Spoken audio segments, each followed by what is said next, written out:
on the Gabfest, and we've talked about all kinds of wonderful things. This week, we didn't feel that John, Emily, and I didn't feel that we were capable of handling the Iraq situation very well. We thought we needed experts to do it, and so we have an expert. I've brought in, for your delectation, one of the world's leading authorities on America's involvement in Iraq and on that part of the world generally. It's Tom Ricks. He's the author of 2 books about the Iraq War, Fiasco and The Gamble. He writes the Best Defense blog for Foreign Policy magazine, and he is the National Security Advisor to the New America Foundation, and just the person to go to when you need something smart written about the Middle East and war. So, Tom, as far as you can understand it, is Iraq in the midst of a civil war? Yes, but this should be no shock to anybody. Iraq has been in the middle of a civil war now for about 11 years, since we invaded and sided with the Shiites. And what you're seeing is the playing out of decisions that the U.S. made many, many years ago. Decisions were then reinforced after we left by Prime Minister Maliki in pursuing a policy of aggression against the Sunnis. And the Sunnis rightly respond, we are also a power. You can't just push us around. And so you've had this war breakout, really a 3-way civil war, because the Kurds are also a major player, even though they're not doing much fighting right now. So remind us, because I think many listeners have probably suppressed because it was such a bad experience for America. What are the divisions within Iraq, the Sunni Shiite Kurdish division, and what did Saddam Hussein represent, and what does the current government represent? So when we invaded Iraq in 2003, it was a Sunni-dominated government, not just Sunnis, but particularly Sunnis from Saddam Hussein's neighborhood, the town of Tikrit, which is north of Baghdad. But it was very much a Sunni government. Shiites were oppressed. For example, the huge Shiite neighborhood on the northeast side of Baghdad, really about the size of the Bronx, but with a larger population, probably 4 million, under Saddam was called Saddam City. As soon as he was gone, they renamed it Sadr City in honor of one of the great Shiite leaders, the father of the current Muqtada al-Sadr. So you have 3 basic divisions. Sunnis used to be in charge. Then we come in and we say it's going to be a democracy, and that means the Shiites, the single largest group in the country, get the votes. We wanted them to replicate American democracy in a country in which that effectively committed them to internal war. So you have the Sunnis fighting the Shiites over control of most of Iraq, and all of them thinking this country belongs to me. Then you've got the Kurds up in the northeast, also Muslim, also Sunni, but ethnically quite different. And if you go back and look at your uncondensed version of The Decline and Fall of the Roman Empire by Gibbon, you will find a little paragraph in there about the Kurds. It says the Kurds are a fiercely independent mountain people. The Romans were never able to solve this problem. So the Kurds have been sitting up there in the mountains waiting for the Maliki government, the Shiite leader, the prime minister, to fail. They haven't been pushing him to fail. They've just been waiting. And now the Kurds are kind of collecting their winnings. The Sunnis are fighting the Shiites, which means nobody's fighting the Kurds, because everybody would like to have the Kurds on their side. The Kurds are consolidating their hold on the oil fields of northern Iraq, and very intelligently, they've been cutting diplomatic deals, especially with the Turkish government, historically their enemy. They now have a good deal where Turkey wants peace with them and is helping them with oil exports. So the Kurds can sit back, make money, have a good relationship with a NATO country, and then eventually can collect their winnings after the Sunnis and the Shiites have their fight. What this all means is at the end, you're going to end up almost certainly with a de facto partition of Iraq, in which from the south up to the east side of Baghdad will be Shiite. From the west side of Baghdad to the north and west will be Sunni, and the northeast will be Kurdish. The real question is, what role will Iran play in the coming weeks and months? And almost certainly there we'll see Iran supporting the Maliki government and getting him deeply in debt to them. So more and more we're going to see Maliki operating under the protection of Tehran, which means Iranian power in Iraq will increase. So during the Iraq War and the years following it where we were occupying, there was much talk of the sorting, the ethnic cleansing that occurred in Iraq. Has so much ethnic cleansing and sorting occurred that geographically these groups now are living physically apart such that the country can be divided in the way you talk about?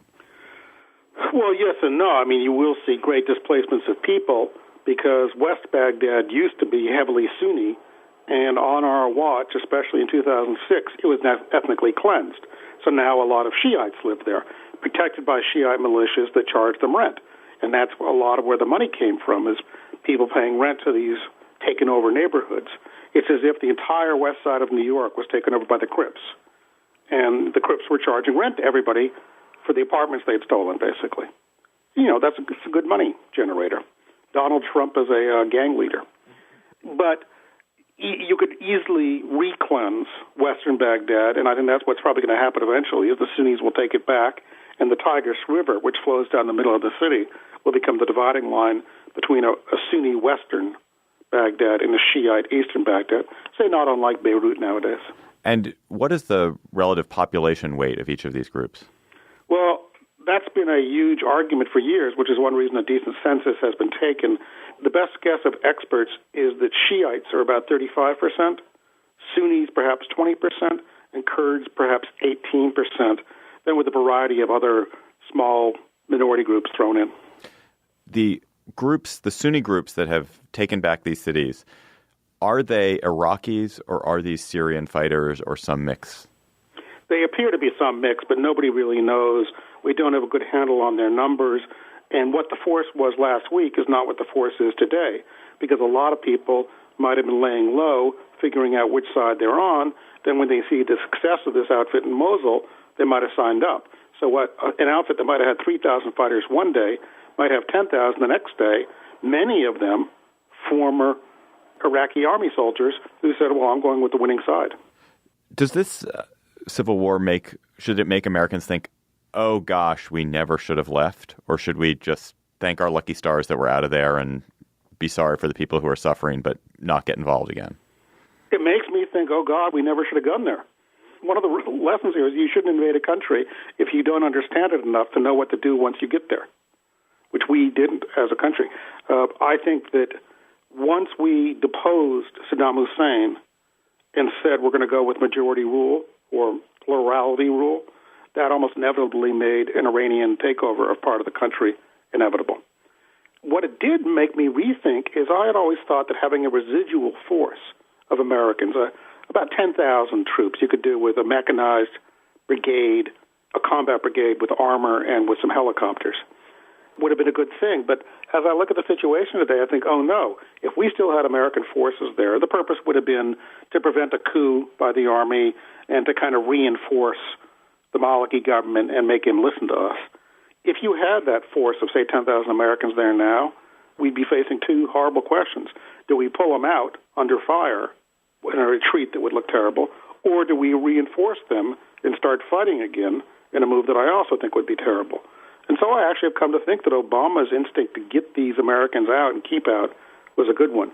And I don't think we're going to be going in with airstrikes. It's a lot more complex than people think, and it's kind of a slippery slope. Once you start doing airstrikes, then you have a question of how do you retrieve downed flyers, how do you protect, how do you coordinate with people on the ground? Typically it means you need to put Americans on the ground to coordinate the airstrikes, and suddenly you're back in a ground war. Does that mean that Americans should expect to see in Iraq what we have seen in Syria, that we're going to have a bloody war that we are going to look away from or maybe look at but not get ourselves involved in, and that our only real policy is just to let it get fought out and not to involve ourselves? Pretty much that in a nutshell. And then John McCain rolling out and saying this is the biggest crisis since the end of the Cold War, which is what he says about everything from Ukraine to Georgia to Iraq. So if you were President Obama's national security advisor right now, what would you be telling him to do? Hunker down, get out of Afghanistan, and consolidate your losses. And ally with the Kurds? Do we want to support the Kurds? Are they important to back or not? There'll be pressure to do that. I think the bigger question for me is how does this alter our relationship with Iran? We are de facto allies of Iran now in Iraq. Right. Do we support them?